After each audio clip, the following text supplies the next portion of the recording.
नमस्कार सर, मेरा नाम अमरीश कुमार पुंडीर है। मैं दिल्ली के अंदर एक स्टोर चलाता हूँ जिस पे मैं एयरटेल रीसेलर हूँ और मैं यहाँ पर प्रीपेड रिचार्ज बेचता हूँ। मेरा लापू नंबर है 9810642867। मेरे लापू से कल 10:54 से और 10:56 के बीच में सुबह 4 रिचार्ज हुए हैं, जो कि 2999 रुपये, 1799 रुपये, 666 रुपये और 65 रुपये के हैं। और ये रिचार्ज मैंने नहीं किए हैं, मेरे लापू को कॉम्प्रोमाइज़ कराकर मेरे लापू से ये ट्रांजैक्शन की है।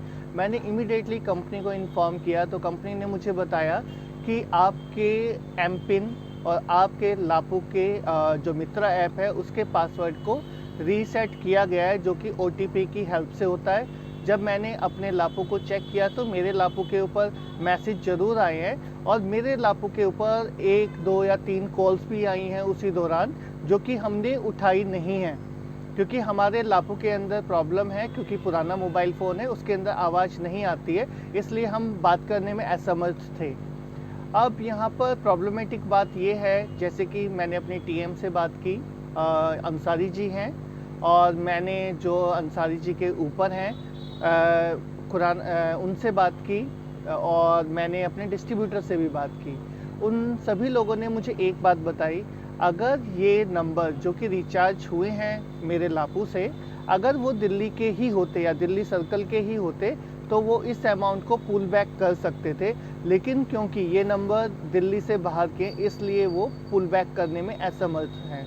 सर, हम ये मानते हैं कि जैसे एयरटेल कंपनी है, उसने अपने बिज़नेस को प्रॉपर मैनर में ऑपरेट करने के लिए सर्कल में डिवाइड किया है अपने बिज़नेस को, और इससे हम लोगों का नुकसान हो रहा है, क्योंकि जो स्कैमर है, जो स्कैम कर रहा है, वो पूरे सिस्टम को जानता है। उसने जानबूझ के इस तरीके की ट्रांजैक्शंस की हैं जिन्हें हम डेबिट फ्रीज ना कर सकें, क्योंकि अगर ये ट्रांजैक्शन बैंक में हुई होती तो कम से कम उस अकाउंट को डेबिट फ्रीज किया जा सकता था। मेरे पैसे बाद में मिलते या ना भी मिलते, कम से कम उस स्कैमर या उस बेनिफिशरी को तो परेशानी होती जिस बेनिफिशरी ने इस तरीके से इस बैलेंस को प्राप्त किया है।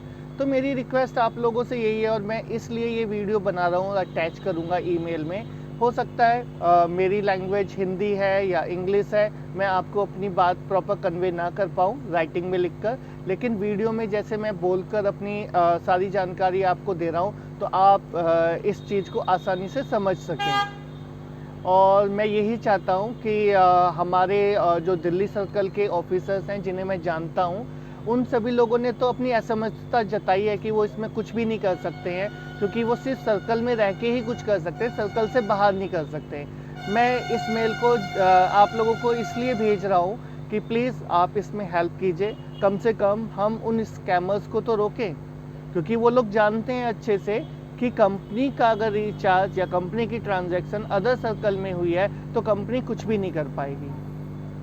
तो वही है, मेरी आपसे हाथ जोड़ के रिक्वेस्ट है, प्लीज़ आप इस मैटर में मेरी मदद करें। मेरा एक बहुत बड़ा नुकसान हो गया है, 5500 रुपये शायद मेरे लिए बहुत अधिक है, मुझे 5 दिन लगते होंगे इतना अमाउंट कमाने में, और ये मेरा डायरेक्ट लॉस है। तो प्लीज़ इससे आप मेरी हम्बल रिक्वेस्ट माने और प्लीज़ इसमें हमारी हेल्प करें। Thank you so much.